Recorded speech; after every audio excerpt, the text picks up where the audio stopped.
దైవమా నువ్వే చెప్పు నీ పేరేమిటో, ఉండే చోటేమిటో, చేసే పని ఏమిటో. దైవమా నువ్వే చెప్పు నీ పేరేమిటో, ఉండే చోటేమిటో, చేసే పని ఏమిటో. చెప్పరాదా అసలు నీ సంగతేమిటో, అందరూ ఉండి ఒంటరివై అర్థమేమిటో.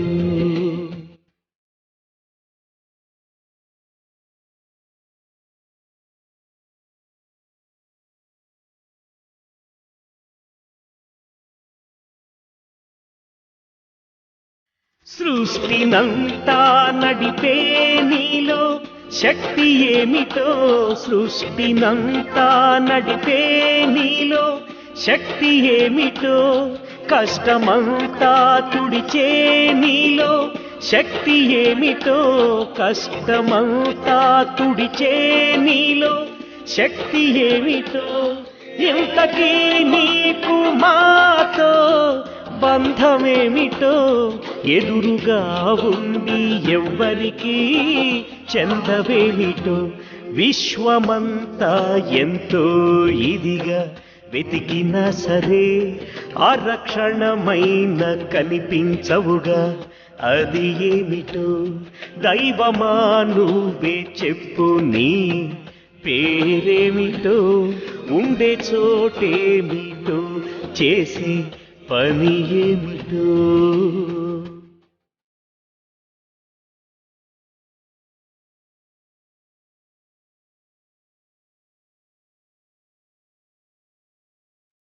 ధర్మమే నీవైతే అధర్మం జయమేమిటో, శాంతమే నీవైతే అశాంతి భయమేమిటో.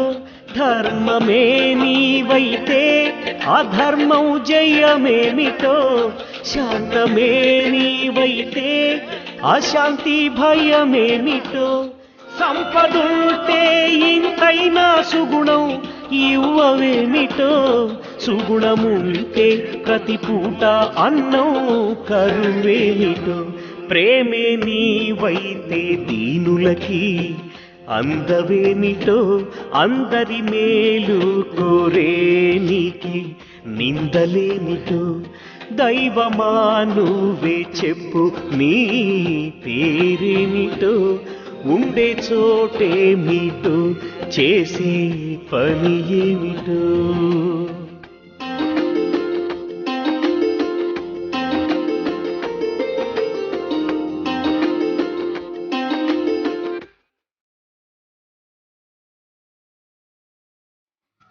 పలుకులన్నీ నేర్పే నువ్వే పలకవేమిటో, ఆత్మకథలన్నీ రాసే నీ కథ ఏమిటో. పలుకులన్నీ నేర్పే నువ్వే పలకవేమిటో, ఆత్మకథలన్నీ రాసే నీ కథ ఏమిటో. పూల రంగుల్ని వేసే నీ రంగు ఏమిటో, స్వర్గముందే ఇంకా నీకు బెంగ ఏమిటో. లోక బాధలన్నీ మోసే నీ మక్కువేమిటో, లోక బాధలన్నీ మోసే నీ మక్కువేమిటో. దైవమా నువ్వే చెప్పు నీ పేరేమిటో, ఉండే చోటేమిటో, చేసే పని ఏమిటో.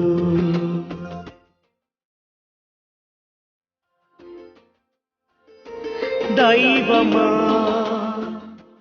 దైవమా నువ్వే చెప్పు నీ పేరేమిటో.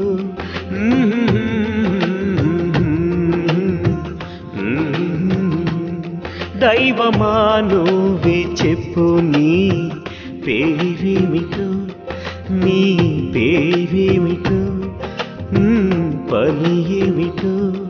దైవమా దైవమా దైవమా దైవమా దైవమా దైవమా.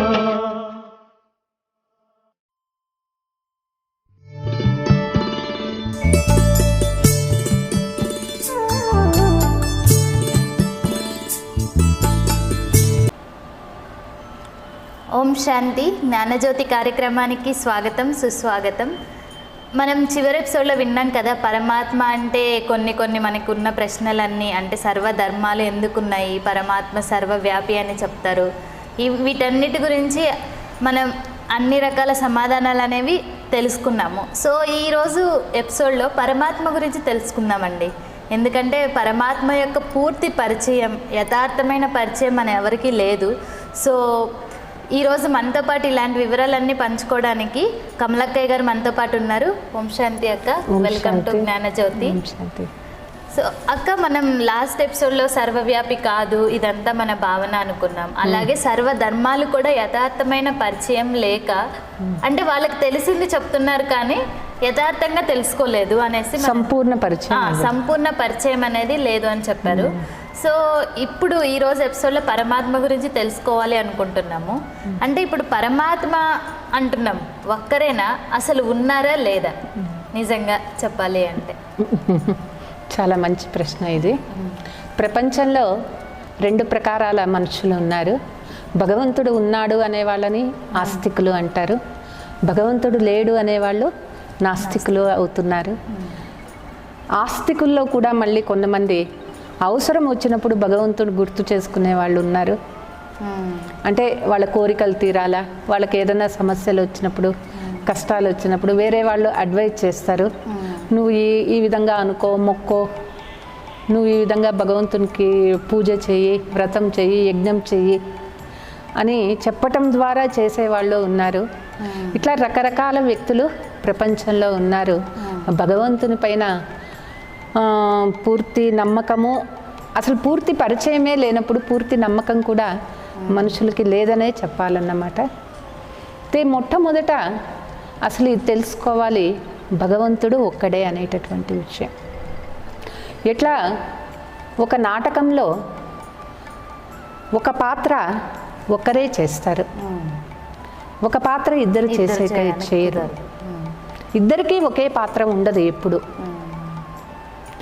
ఇప్పుడు చూడండి, ప్రెసిడెంట్ అంటే ఒకరే ఉంటారు. ఎవరి డ్యూటీ వాళ్ళు చేస్తారు. ప్రెసిడెంట్ డ్యూటీ ప్రెసిడెంట్ చేస్తాడు, పిఎం డ్యూటీ పిఎం చేస్తారు, సీఎం డ్యూటీ సీఎం, ఎవరి డ్యూటీస్ వాళ్ళకు ఉంటాయి. ఒకే పనికి ఇద్దరు ఉండరు. ఒకవేళ ఇద్దరు ఉన్నా ప్రెసిడెంట్లో, ఈ ప్రెసిడెంట్ చేసే పని వేరే ఉంటుంది, ఆ ప్రెసిడెంట్ చేసే పని వేరే ఉంటుంది. సో ఈ సృష్టిలో చూసినట్లయితే భగవంతుడు కూడా ఒక్కడే అన్నమాట. ఎందుకంటే దైవ కార్యం అనేది ఎప్పుడూ ఒక్కటే, అది భగవంతుడే చేస్తాడు దైవ కార్యం. మరి ఇంతమంది భగవంతుళ్ళు ఉన్నారు అని అంటే ఇది మన అజ్ఞానం అననే చెప్పుకోవాలి. తర్వాత ఒక వ్యక్తికి, ఒక పాత్రకు ఒక్కరే ఉంటారు, ఆ పాత్రను వేరే వాళ్ళు ఎప్పుడూ చేయలేరన్నమాట. ఎవరు చేయాలో వాళ్ళే చేస్తారు. ఇప్పుడు సూర్యుని పని సూర్యుడే చేయాల, ఇంక వేరే ఎవ్వరూ చేసేకి లేదు.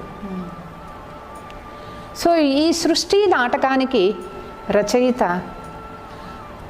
దర్శకుడు అని చెప్పండి, సూత్రధారి అని చెప్పండి, భగవంతుడు మాత్రమే ఒక్కరే అన్నమాట. అయితే ఆ ఒక్కరి గురించి మనకి యథార్థంగా, సత్యంగా, సంపూర్ణంగా తెలియనందువల్లనే మనకి ఈ భగవంతుని విషయంలో మనం ఎన్నో అపోహలు, సందేహాలు, ప్రశ్నలు ఇవి ఇంకా మన మనసులో మిగిలిపోయినాయి. కాబట్టి మొట్టమొదట ఇది తెలుసుకోవాలి, భగవంతుడు అనేవాడు ఒక్కడే. అసలు భగవంతుడు అంటే ఏమిటి అంటే ఒక సూపర్ నేచర్ పవర్, ఒక పవర్. ఆత్మ అంటే ఒక శక్తి, ఆత్మ ఒక చైతన్యము, ఒక చైతన్యమైన శక్తి. మళ్ళీ శక్తి అంటే ఫిజిక్స్లో అనేక రకాల శక్తులు చెప్తారు. కరెంటు ఒక పవర్ అంటారు, యాటమిక్ పవర్ అంటారు, మ్యాగ్నెట్ ఒక పవర్ అంటారు. అట్లా పవర్లు కాదు ఇది. ఓకే. అవన్నీ జడశక్తులు. ఈ పవర్ సూపర్ నేచర్ పవర్. పరమాత్మ ఒక శక్తి స్వరూపుడు, ఆయన ఒక చైతన్య స్వరూపుడు. ఓకే. ఎట్లా ఆత్మ ఒక చైతన్యమో పరమాత్మ కూడా ఒక చైతన్యమే అన్నమాట. పరమాత్మ అనేది ఒక వస్తువు కాదు. ఎట్లా మనం ఆత్మలమో పరమాత్మ పరం ఆత్మ పరం అంటే అన్నిటికంటే శ్రేష్టం, ఉన్నతమైన వాళ్ళు. కాబట్టి వాళ్ళు కూడా ఒక ఆత్మనే. అయితే పరమాత్మకు ఆత్మకు తేడా ఏమిటి అంటే, పరమాత్ముడు ఒక్కరే ఉంటారు, ఆత్మలు అనేక మంది ఉన్నారు. ఓకే. ఆత్మలు జనన మరణాలలో వస్తారు, పరమాత్మ జనన మరణాలలో రాడు. ఆత్మ కర్మ చేస్తుంది, కర్మ ఫలాన్ని అనుభవిస్తాము. కానీ పరమాత్మ కర్మ ఫలం అనేది ఉండదు. జనన మరణాలు ఉండవు, అంటే శరీరం అనేది ఉండదు. ఆత్మ పరమాత్మ ఒకటే. పరమాత్మ కూడా ఒక ఆత్మనే. కానీ వాళ్ళని ఎందుకు పరమాత్మ అన్నాము అంటే, వాళ్ళు జనన మరణాలలో రారు, వీళ్ళు జనన మరణాలలో వస్తారు. అది అన్నమాట. తర్వాత భగవంతుడు ఒక్కడే అనేటటువంటి సత్యము అన్ని మతాల వాళ్ళు, అన్ని ధర్మాల వాళ్ళు ఒప్పుకుంటున్నారు.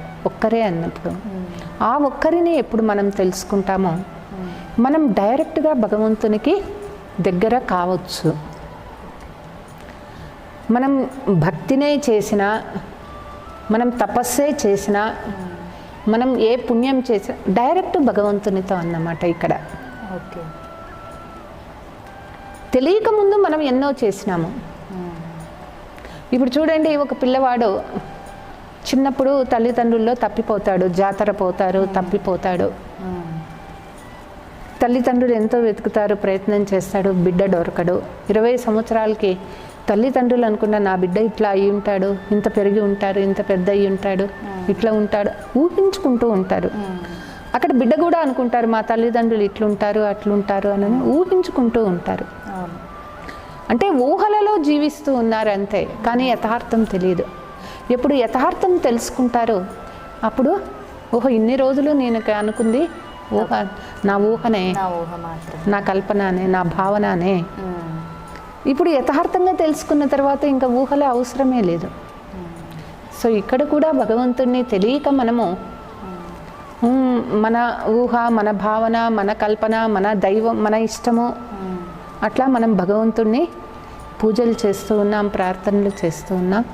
అయితే ఎప్పుడు సత్యమైన పరిచయం తెలుసుకుంటామో ఇక మనకి సత్యంగా భగవంతునితో మనము సంబంధాన్ని ఏర్పరచుకోవచ్చు అన్నమాట. అంటే ఇప్పుడు చూసినట్లయితే ఇప్పుడు నా గురించి నేను చెప్పాలి అంటే నేను చెప్తే అది సత్యంగా ఉంటుంది. అదే వేరే వాళ్ళు నా గురించి చెప్తున్నారంటే చెప్పచ్చు, కాకపోతే సంపూర్ణంగా అంటే కంప్లీట్గా వాళ్ళు చెప్పలేరు. అలాగే పరమాత్మ గురించి కూడా ఇన్ని రోజులు వాళ్ళు చెప్పింది, వీళ్ళు చెప్పింది, అదొక కంప్లీట్నెస్ అనేది అనిపించదు అనమాట. అక్కడక్కడ డౌట్స్ ఇవన్నీ ఉండనే ఉంటాయి. ఎప్పుడైతే మాకు పరమాత్మ పరిచయం మీరు కరెక్ట్గా అంటే యథార్థంగా తెలిపినట్లయితే అప్పుడు మేము ఇంకా ఆయనకి చేరువుగా అవుతాం అన్నమాట. సో అంటే ఇప్పుడు పరమాత్మ పరిచయం అని చెప్పాం కదా నాకు. పరమాత్మ పరిచయం అంటే ఇప్పుడు నా గురించి పరిచయం అంటే నా పేరు, నేనేం చేస్తాను, ఎక్కడ ఉంటాను, ఇవన్నీ వస్తాయి. అలాగే పరమాత్మ కూడా ఇవన్నీ ఉండనే ఉంటాయి కదా. అంటే మొట్టమొదట పరమాత్మ రూపం ఏంటక్క, అంటే ఏ రూపంలో ఉంటారు? అంటే ఇప్పుడు మనం ఎన్నో దేవతల ఫోటోలు ఇవన్నీ చూస్తున్నాం, పరమాత్మ అంటే వాళ్ళు కూడా అలానే ఉంటారా?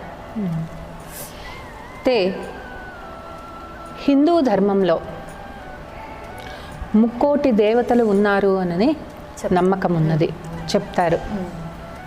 ఈ 3,000,000 దేవతలకి మానవ రూపంలోనే పూజలు చేస్తూ ఉన్నారు. అయితే ఈ 3,000,000 మంది దేవతలు అన్నమాట, దేవీ దేవతలు. ఈ 3,000,000 దేవీ దేవతలకి ఇంకొకరు భగవంతుడు, వీళ్ళు కొలిచేటటువంటి వాళ్ళు ఇంకొకరు ఉన్నారు. వీళ్ళందరూ కూడా ప్రార్థించే వాళ్ళు ఇంకొకరు ఉన్నారు. ఓకే. ఏ దేవత చరిత్ర చూసినా వాళ్ళు తపస్సు చేసినట్లు, వాళ్ళు పూజ చేసినట్లు మనకి కథలు ఉన్నాయి. రాముడిని తీసుకోండి, రామాయణంలో వస్తుంది. రావణుని పైన యుద్ధానికి పోవాలా, అందుకని ఇసుకతో లింగం చేసి ఆయన రాముని శివునికి పూజ చేసినట్లు చెప్తారు. కృష్ణుడు కూడా శివుని పూజ చేసినారు, గోపేశ్వరము అని చెప్తారు. నెక్స్ట్ అయ్యప్ప స్వామి, ఆయన తండ్రి ఎవరు అంటే శివుడే అని చెప్తారు. వాసవి కన్యకా పరమేశ్వరుని తీసుకోండి, ఆమె తన పతి ఆ పరమేశ్వరుడే అని అగ్నికి ఆహుతి అయిపోతుంది.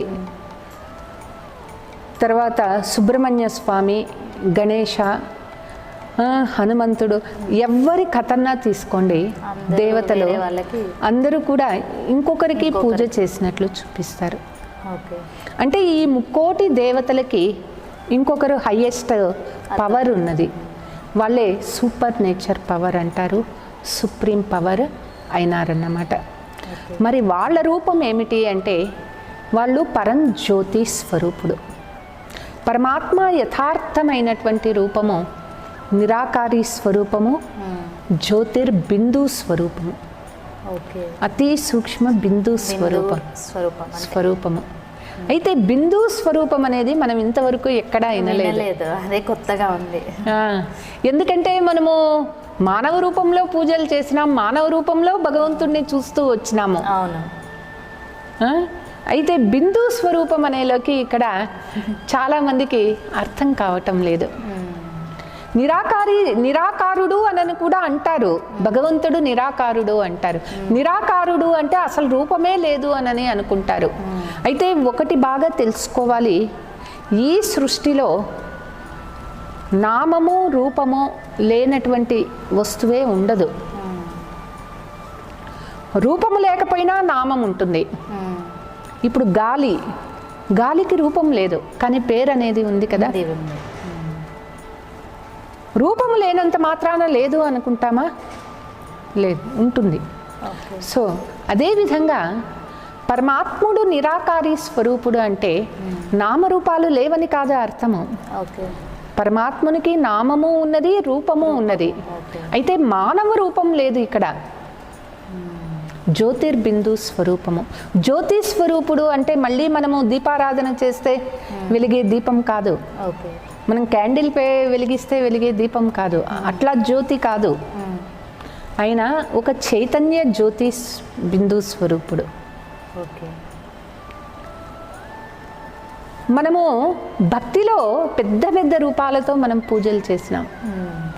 ఎన్ని అడుగులు ఎత్తు కడితే అంత మంచిది, అంత పుణ్యం అని అనుకుంటూ మీరు చూడండి ఎంతెంత విగ్రహాలు కడతారు ఒక్కొక్క చోట.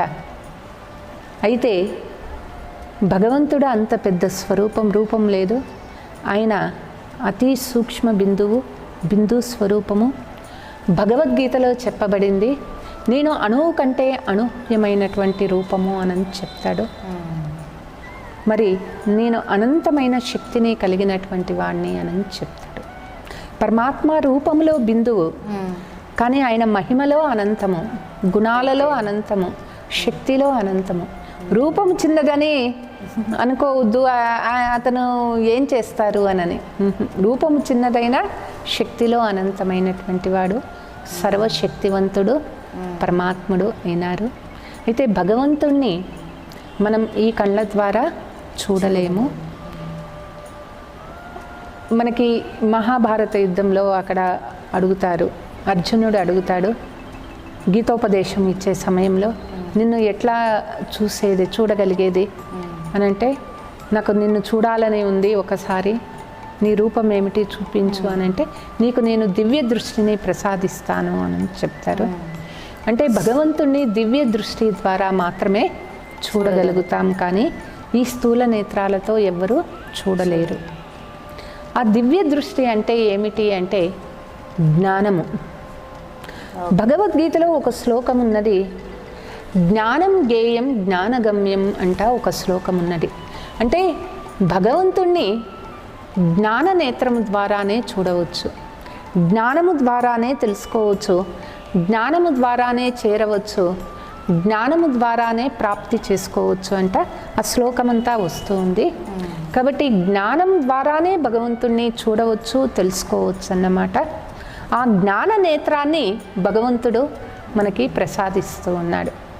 ఆ జ్ఞాన నేత్రం ఎవరికైతే ఉంటుందో వాళ్ళే చూడవచ్చు, వాళ్ళే అర్జునుడు కూడా అవుతారు. మహాభారత యుద్ధంలో అర్జునుడు విజయుడు అని చెప్తారు కదా, అందుకే జ్ఞాన నేత్రాన్ని ప్రసాదించినాడు ఆయనకి. సో ఇక్కడ కూడా భగవంతుణ్ణి చూడాలి అంటే జ్ఞాన నేత్రము ద్వారానే చూడవచ్చు ఆయన రూపాన్ని. ఇప్పుడు ఈ రూపము జ్యోతిర్బిందు స్వరూపం అని చెప్పారు. అంటే ఏ పేరుతో పిలుస్తారు ఈ జ్యోతిర్బిందు స్వరూపుడిని? అంటే అన్నిటికీ ఒక నామం ఉంటుందని మీరే చెప్పారు. నామము లేదా రూపము ఏదో ఒకటైనా ఉంటుంది. ఇప్పుడు రూపం ఉంది కాబట్టి నామం కూడా ఉంటుంది. ఏమంటారు?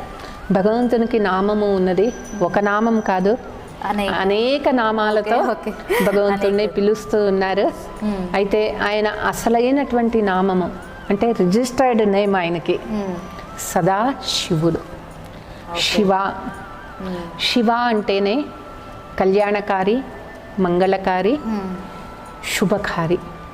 పరమాత్మ జ్యోతిర్బిందు స్వరూపుడు, కళ్యాణకారి. కళ్యాణము అంటే మంచి చేసేవారు, మంగళకారి, శుభకారి అన్నమాట. తర్వాత ఆయనే సత్యం, శివం, సుందరం అంటారు, ఈశ్వరుడు అంటారు. తర్వాత భక్తిలో అయితే మహాకాళేశ్వరుడు అంటారు, విశ్వనాథుడు అంటాడు, జగన్నాథుడు అనని రకరకాల పేర్లతో పిలుస్తూ ఉన్నారు. కానీ ఆయన పేరు సదాశివుడు. ఆత్మకి పరమాత్మకి తేడా ఏమిటి అంటే ఆత్మ జన్మ తీసుకున్నప్పుడల్లా పేరు మారిపోతూ ఉంటుంది. ఓకే. ఇప్పుడు పోయిన జన్మలో మన పేరు వేరు, ఆ శరీరానికి పేరు, ఆత్మకి కాదు అక్కడ. ఇప్పుడు ఫర్ ఎగ్జాంపుల్ ఈ శరీరానికి కమల అని పేరు ఉంటే ఈ శరీరానికే ఈ పేరు, ఈ శరీరం పోయినాక ఈ పేరు పనికిరాదు. నెక్స్ట్ జన్మలో అసలు ఇంకా ఈ పేరు ఉండదు. ఆ శరీరం తీసుకున్నప్పుడు ఆ పేరు ఉంటుంది, మారుతూ ఉంటుంది. కానీ పరమాత్మకి పేరు మారదు, ఎందుకంటే ఆయన శరీరాలే తీసుకోడు కాబట్టి, నిరాకారుడు కాబట్టి, ఆయనకి శరీరం లేదు కాబట్టి ఆయనకి శారీరక నామం ఉండదు. ఆయన అసలు పేరు సదాశివుడు అని అర్థం అన్నమాట. ఓకే. ఇప్పుడు ఈ సదాశివుడు జ్యోతిర్బిందు స్వరూపుడు అని తెలుసుకున్నాము. సో ఆయన ఇప్పుడు ఎక్కడ ఉంటారు, ఏ దేశంలో ఉంటారు, ఏ ప్రపంచంలో ఉంటారు? అందరికీ ఇది ఒక పెద్ద క్వశ్చన్ ఉంటుంది. కాకపోతే కష్టం వచ్చినప్పుడు దేవుడా అని ఇలా పైకి చూసి నమస్కారం చేసి నన్ను కాపాడయ్యా అని చెప్తారు. అంటే ఏది కరెక్ట్ దీంట్లో? ఆయన ఎక్కడ ఉన్నారనే విషయము క్లారిటీ అనేది లేదు ఎవరికి. మీరేమంటారు? ఇది చాలా ముఖ్యం అన్నమాట. ఎక్కడ ఉన్నాడో తెలుసుకోలేక ఏవేవో చేస్తూ ఉన్నారు, ఎన్నో ప్రయత్నాలు, ఇంకా వెతుకుతూనే ఉన్నారు భగవంతుడి గురించి. భగవంతుడు ఒక్కడే అనేది అందరూ నమ్ముతారు. ఆయన నిరాకారుడు అన్నా నమ్ముతారు, ఆయన సదాశివుడు అన్నా నమ్ముతారు. ఆయన ఎక్కడ ఉన్నాడు అని అంటే వెంటనే చెప్తారు నాలోనే ఉన్నాడు అని అనుకుంటూ ఉన్నారు. కానీ మనలో ఉండేది ఆత్మ, పరమాత్మ కాదు. ఒకవేళ పరమాత్మ అందరిలో ఉంటే ఎంతమంది పరమాత్మలు ఉండాలా? అందరిలో ఉంటే అసలు ప్రపంచంలో మీరు పరమాత్మనే, నేను పరమాత్మనే, వాళ్ళు అందరూ పరమాత్మలే అవుతారు కదా. అప్పుడు ఆ పేరు కరెక్ట్ కాదు కదా, పరమాత్మ అని. కాబట్టి భగవంతుడు ఎక్కడ ఉన్నాడు అంటే ఈ మూడు లోకాలలో మనం ఇప్పుడు సాకార లోకంలో ఉన్నాం, పంచతత్వాల లోకంలో, మానవ లోకంలో. ఈ పంచతత్వాల లోకంలో పరమాత్ముడు ఎక్కడా లేడు. ఓకే. సూక్ష్మలోకంలోనూ లేడు. పరంధామంలో 6వ తత్వము బ్రహ్మ మహాతత్వము అంటారు దానిని, పైన ఉంటుంది. ఈ శబ్ద ప్రపంచానికి పైన ఉంటుంది. దానినే పరంధామము, శాంతిధామము, మూలధామము, ముక్తిధామము అంటారు. పరమాత్ముడు అక్కడ ఉంటారు జ్యోతిర్బిందు స్వరూపంలో. ఆయన నివాస స్థానము పరంధామం. ఆత్మలు మనం కూడా పరంధామమే. అంటే మనము తండ్రి జతలో మన ఇంట్లో ఉన్నాము. తండ్రి ఆత్మలు అందరూ కూడా అక్కడ అక్కడ ఉన్నాం, కలిసిమెలిసి ఉన్నాము. ఇక్కడికి వచ్చి ఈ నాటకంలో ఈ శరీరాలు ధరించి ఈ జనన మరణ చక్రంలో తిరుగుతూ మనం దూరం అయిపోయినాము, మర్చిపోయినాము, దూరం అయిపోయినాము. ఇప్పుడు వెతుకుతూ ఉన్నాము, మళ్ళా ఎక్కడ ఉన్నారు, ఒక్కసారి కనిపించవయ్యా, చాలు, నాకు చాలు, ఎన్ని పూజలు చాలు అనని ఎంతో కోరుకుంటూ ఉన్నారు. వాస్తవానికి మనం పరమాత్మ దగ్గర నుంచే వచ్చినాము, అక్కడి నుంచే వచ్చినాము.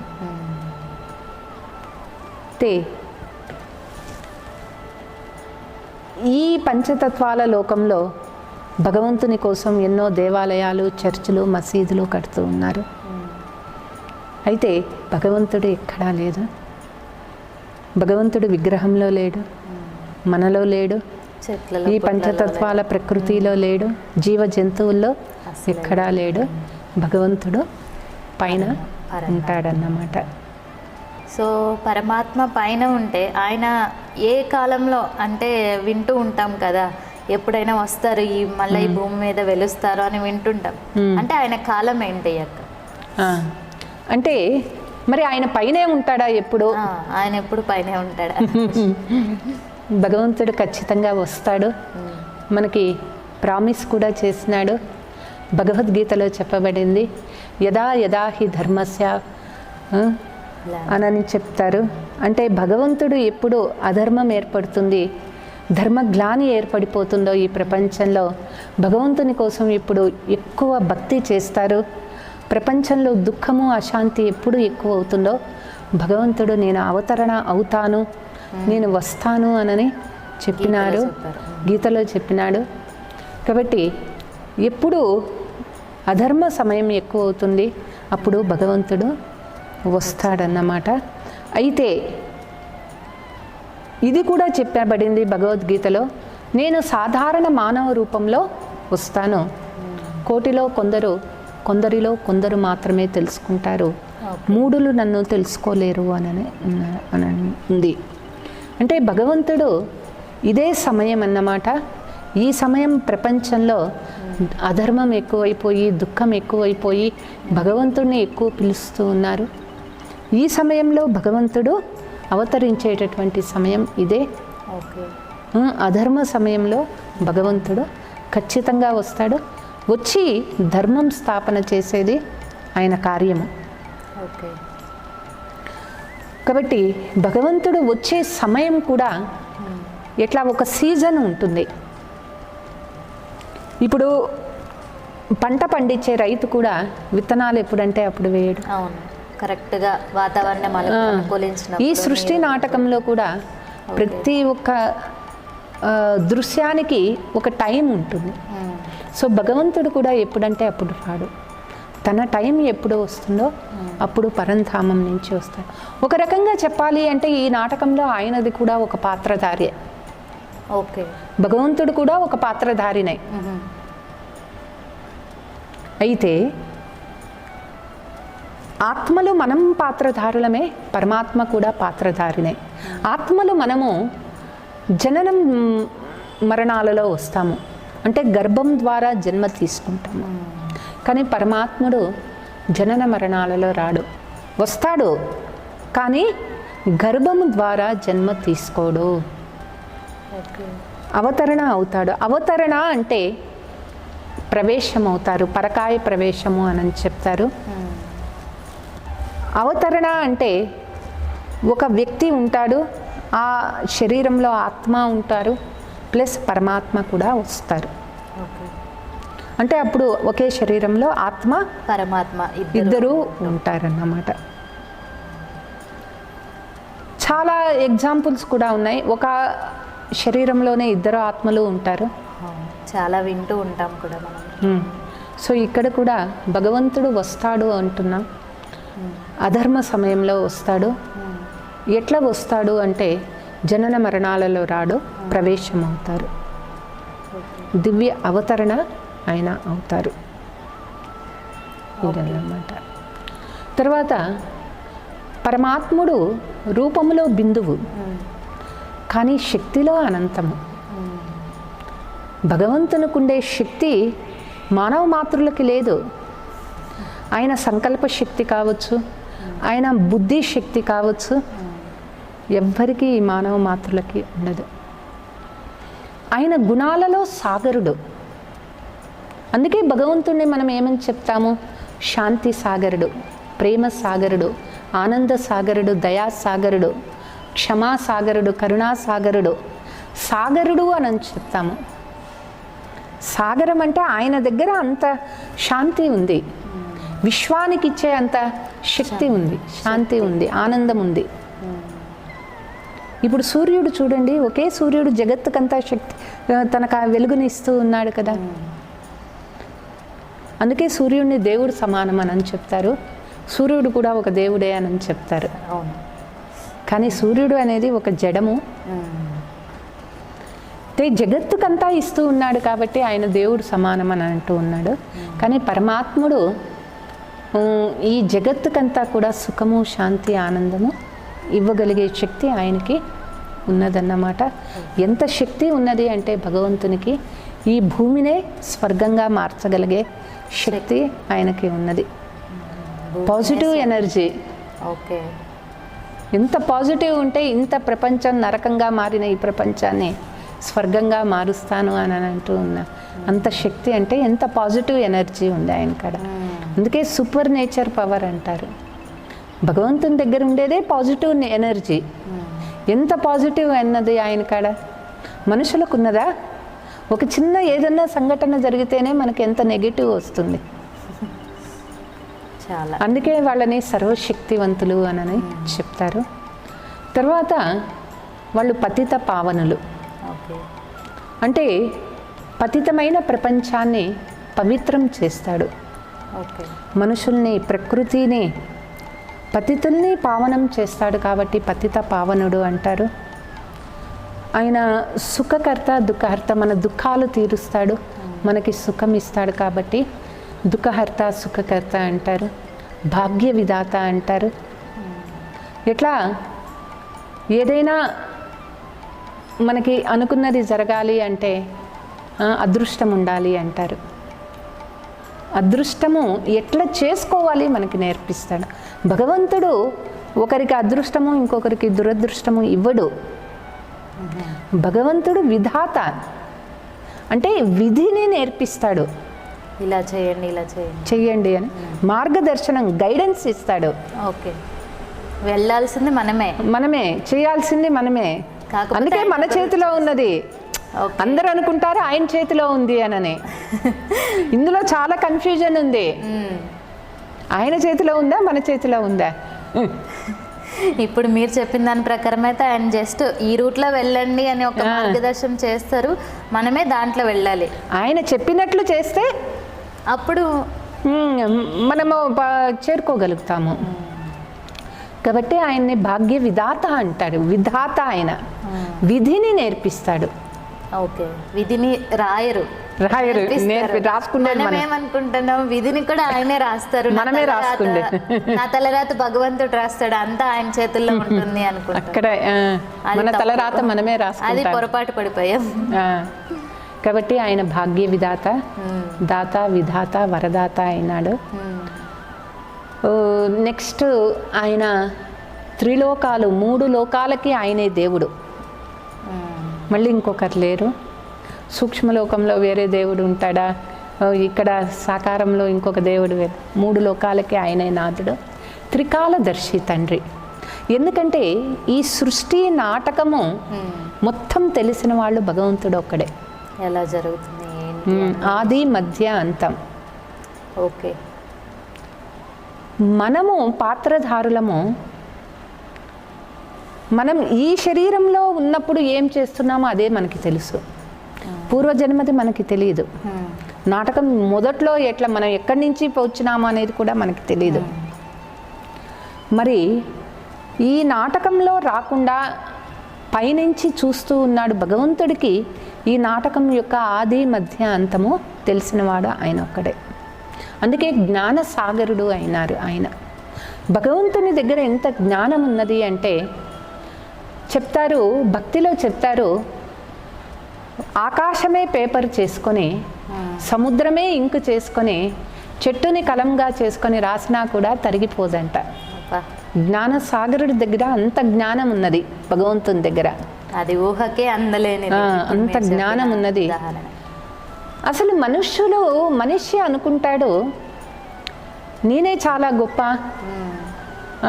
ఎందుకంటే అన్ని జీవరాశుల్లో మానవ జన్మ చాలా ఉత్తమ జన్మ కదా అని మనిషి చాలా గర్వపడుతూ ఉంటాడు. సైన్స్ కొత్తగా ఈ సాధనాలు ఇవన్నీ తయారు చేయటం ఇవి చూసి అబ్బా ఇది మనిషికి ఉండే మేధోశక్తి ఎవరికి ఉన్నది అనుకుంటారు. కానీ తప్పు, భగవంతునికి ఉండే మేధోశక్తి మనుషులకు అసలు ఏడుంది.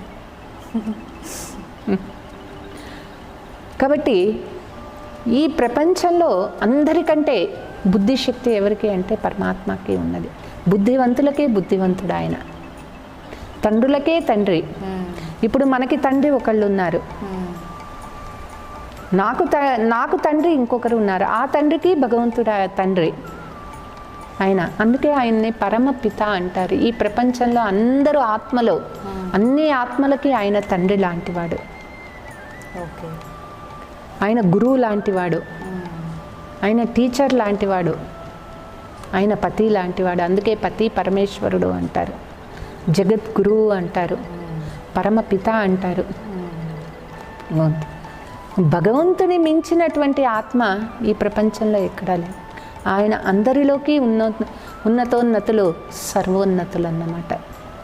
తర్వాత పరమాత్ముడు లోక కళ్యాణకారి, విశ్వానికంతా మంచి చేస్తాడు. మనిషి హద్దులో ఉంటాడు, కానీ పరమాత్మ బేహద్దులో ఉంటాడు, హద్దు లేనటువంటి. మనం మన ఇంటిని, మన పిల్లల్ని, మనదే మనకి ప్రపంచం, కానీ భగవంతుడి దృష్టిలో లోకమంతా ఆయన. కాబట్టి ఆయన లోక కళ్యాణకారి అయినారు, త్రికాలదర్శి అయినాడు, 3 కాలాలు తెలిసినవాడు. రేపేం జరుగుతుందో భగవంతునికి తెలుసు, కానీ ఆయన చెప్పడు. ఎందుకంటే ఇది డ్రామా, జరిగేది జరగాల్సింది, పాత్రధారులు. కాబట్టి భగవంతుడు సర్వశక్తివంతుడు, పతిత పావనుడు, ముక్తిదాత కూడా. భక్తిలో మనం ముక్తి కావాలి అని అడుగుతాము. అసలు ముక్తి అంటే ఏమిటి అంటే దుఃఖము అశాంతి నుంచి ముక్తి. చాలామంది ముక్తి కలగాలి అనని ఏ రైలు పట్టాల కిందో సూసైడో గంగలో పోయి దూకేదో చేస్తూ ఉంటారు. దాని నుంచి ముక్తి కలుగుతుందా? ముక్తి కలగదు, అది ఇంకా పాపము. ఆ పాపాన్ని అనుభవించాలి అంటే మళ్ళీ జన్మ తీసుకోవాల్సిందే. అంతేగా. ముక్తి ఎప్పుడు కలుగుతుంది అంటే ఆత్మకు ఎప్పుడు తన పాప కర్మలు అంతా సమాప్తం అయిపోతుందో, పాప కర్మలు ఈ కర్మక్షేత్రంలోకి వచ్చి మనం తెలుసో తెలియకో కర్మ చేస్తూ ఉన్నాము, పాపము పుణ్యము చేసుకుంటూ ఉన్నాము.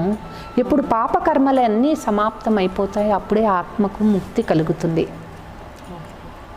ఆ పాపకర్మలు ఎప్పుడు సమాప్తం అవుతాయి అని అంటే పతిత పావనుడు పరమాత్ముని మనం ఎంత తలుచుకుంటామో మనము మన పాపకర్మలంతా తొలగిపోతాయి, పవిత్రమైపోతాము, అప్పుడే ముక్తి కలుగుతుంది. కాబట్టి భగవంతుడు ముక్తిదాత, జీవన్ముక్తిదాత అని చెప్తారు ఆయనకి.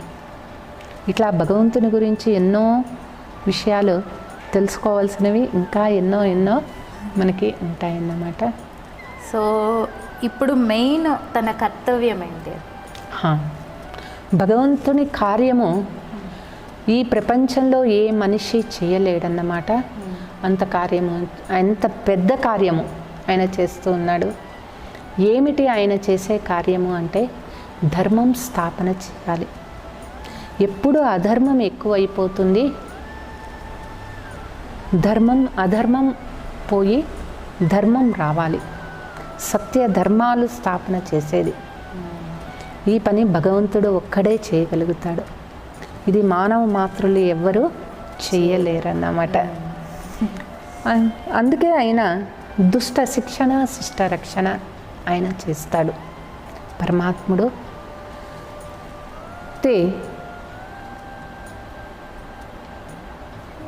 ధర్మస్థాపన చేసే కార్యంలో ఆయన 3 పాత్రలు చేస్తాడు. సృష్టి, స్థితి, లయ. దానికోసం బ్రహ్మ, విష్ణు, శంకర్లను ఆయన రచన చేస్తాడు. ఆయన టోటల్ ఏమిటి? ప్రపంచంగా సత్యంగా మార్చాల. అధర్మంగా మారిపోయింది ప్రపంచం, దీన్ని తిరిగి ధర్మ ప్రపంచంగా మార్చాలి. దానికోసం 3 రచన చేస్తారు. బ్రహ్మ ద్వారా స్థాపన, విష్ణు ద్వారా పాలన, శంకరుని ద్వారా వినాశం. ఈ 3 ఇది మనం నెక్స్ట్ ఎపిసోడ్లో మనం వింటాము. ధర్మం స్థాపన చేసేదానికోసం భగవంతుడు ఈ భూమిపైన అవతరిస్తాడు. ప్రపంచం నరకంగా మారిపోయింది, ఒక ముళ్ళ అడవిగా మారిపోయింది. ముళ్ళ అడవిలో ప్రయాణం ఎంత కష్టంగా ఉంటుంది, చాలా కష్టం. ఎక్కడ తగిలితాయో ఆ ముళ్ళు, ఎక్కడ కాలు గుచ్చుకుంటుందో, ఎక్కడ మృగాలు, క్రూర మృగాలు వచ్చి వేటాడతాయో, భయంతో కలియుగ ప్రపంచం ఒక ముళ్ళ అడవి, భయంతో జీవిస్తూ ఉన్నారు. అయితే ఈ ముళ్ళ అడవిని ఒక పూల తోటలాగా, ఒక దైవీ తోటగా మారుస్తాడు భగవంతుడు. ఇది అన్ని మతాలలోనూ చెప్తారు.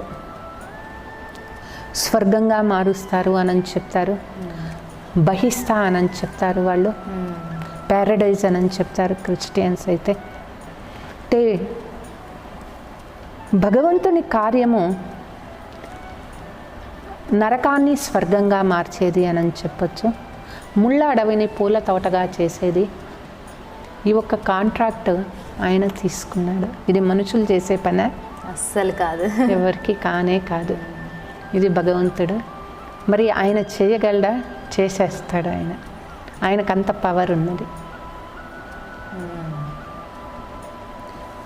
కాబట్టి మనం నమ్మినా నమ్మకపోయినా, మనం తెలుసుకున్నా తెలుసుకోకపోయినా, భగవంతుడు తాను చేయాల్సింది తాను చేసేస్తాడు. మనం చేసేది మనం ఇంకొకటి, నాటకాన్ని ఎవ్వరూ ఆపలేరు. కాలం ఆగిపోతుందా ఎప్పుడైనా? ఛాన్సే లేదు. కాలమా, గడియారం ఆగిపోవచ్చు, ఎందుకంటే సెల్ అయిపోద్ది కాబట్టి. కానీ కాలానికి సెల్ లేదు కదా ఆగిపోవడానికి, ఆగదు. సో కాలం ఆగిపోదు. కాలం అనుసారంగా మన పాత్రలు చేస్తూనే ఉంటాము. పోనీ మన పాత్ర మనం చేయము అని స్ట్రైక్ చేసేకవుతున్నా, ఎంతసేపు స్ట్రైక్ చేసి కూర్చుంటాం? కుదరదు కదా. మళ్ళీ లేవాల్సిందే, చేయాల్సిందే. మన పనులు మళ్ళీ మన యథావిధంగా చేయాల్సిందే. బతిమిలాడకపోయినా, అలిగినా చేయాల్సిందే. ఆగదు, కాలం ఆగదు. పాట కూడా ఉంది, ఆగదు అని. సో భగవంతుని కార్యం కూడా ఎవరు ఆపేకి లేదన్నమాట. ఓకే.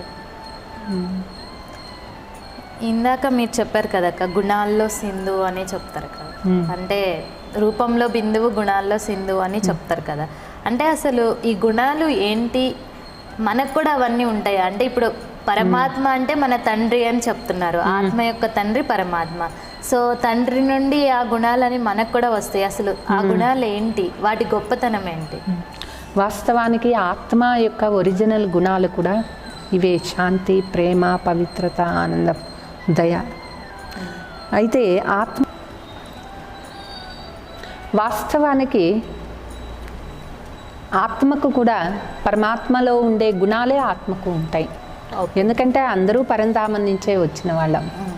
ఈ ప్రపంచంలో అసలు వాస్తవం చూసినట్లయితే ఏ మంచి చెడ్డవాడు కాడు. పరంధామంలో ఉన్నప్పుడు అక్కడ ఎవరికి ఈర్ష్యా ద్వేషాలు ఉండవు, కోపం ఉండదు, అక్కడ లోభం ఉండదు, అహంకారం ఉండదు. అక్కడ అందరూ బాగుంటారు, ఎంత పవిత్రంగా ఉంటారు, ఎంత సతోప్రధానంగా ఉంటారు, ఎంత శాంతిగా ఉంటారు. ఆత్మ ఒరిజినల్ నేచర్ అదన్నమాట. ఆత్మ అస్సలు గుణము శాంతి, ప్రేమ, పవిత్రత, దయ, ఆనందం. అయితే ఇక్కడికి వచ్చి నేను ఆత్మ అని మర్చిపోయి ఈ దేహ అభిమానంలోకి వచ్చేసాం. ఓకే, దేహానికి ఆకర్షణ అయిపోయినాము. ఈ దేహ ఆకర్షణ అనేది అన్నిటికంటే చాలా చెడ్డది. దేహ ఆకర్షణలో పడిపోయి ఈ దేహము ఆరోగ్యంగా ఉండాలి, దేహము అందంగా ఉండాలి, దేహము సుఖంగా ఉండాలి, ఏ కష్టము పడకూడదు అని మనిషి ఎన్ని పాపాలు చేస్తూ ఉన్నాడు. చెప్తారు డబ్బులు కావాలా, దేనికైనా డబ్బులు కావాలా. దేనికి డబ్బులు? దేనికి? దేహానికే కదా. దేహం సుఖంగా ఉండాలా, ఆరోగ్యంగా ఉండాలా, ఏ కష్టము ఉండకూడదు దేహానికి అని దేహ అభిమానంలో పడిపోయి మనుషులు పతితులైపోతూ ఉన్నారు.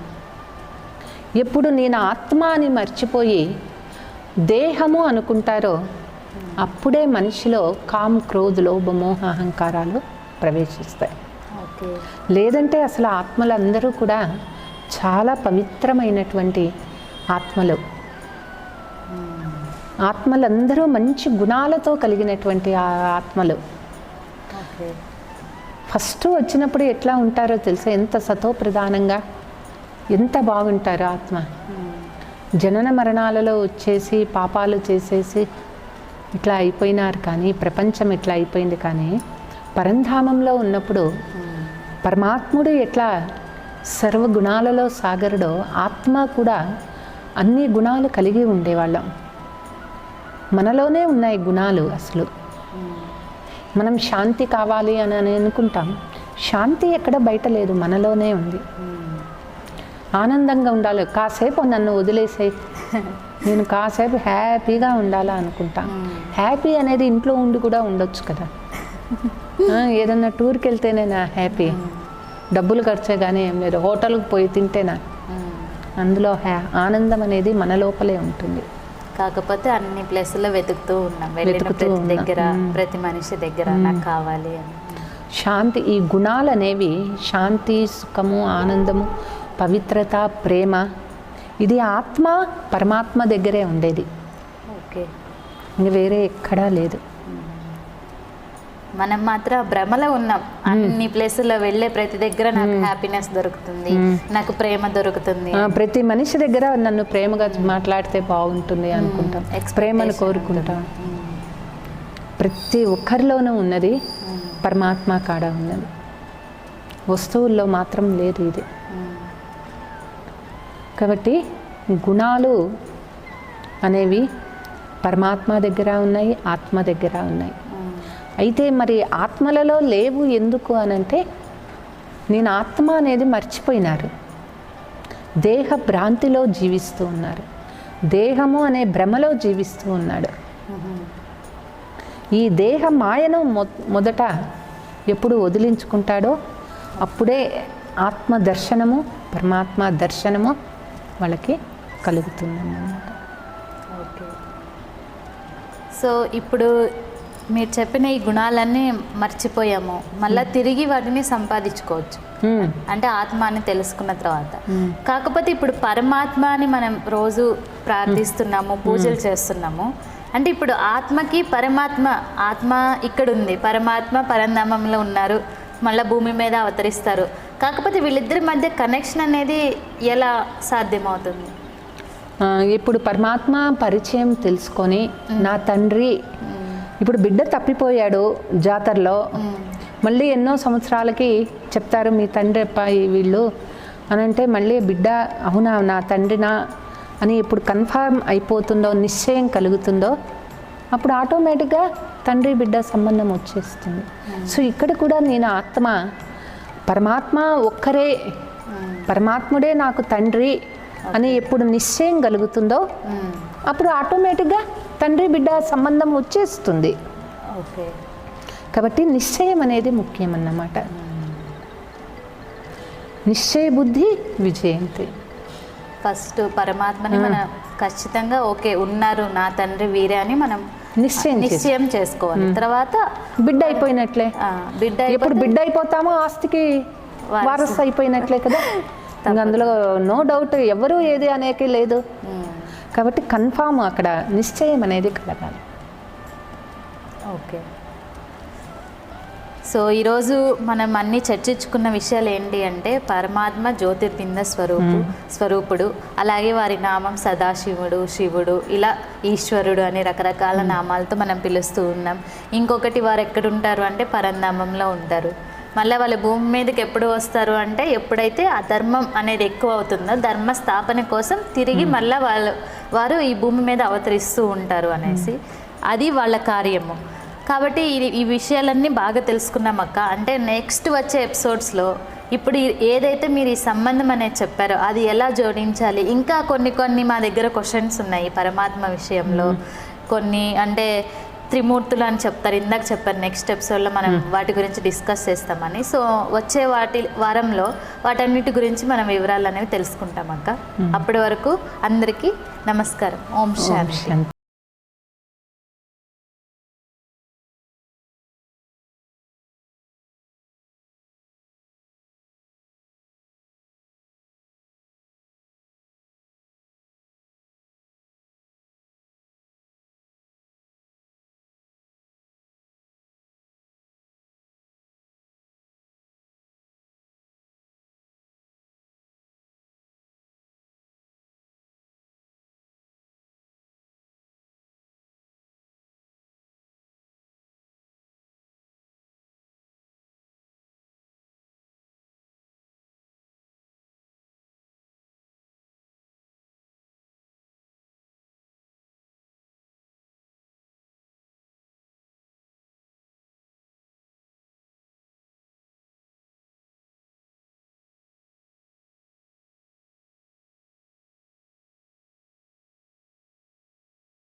సాక్షిగా ఉంటూ పాలన చేయు నా స్వామివి, జ్యోతిర్బిందు స్వరూపము నీ రూపము శివ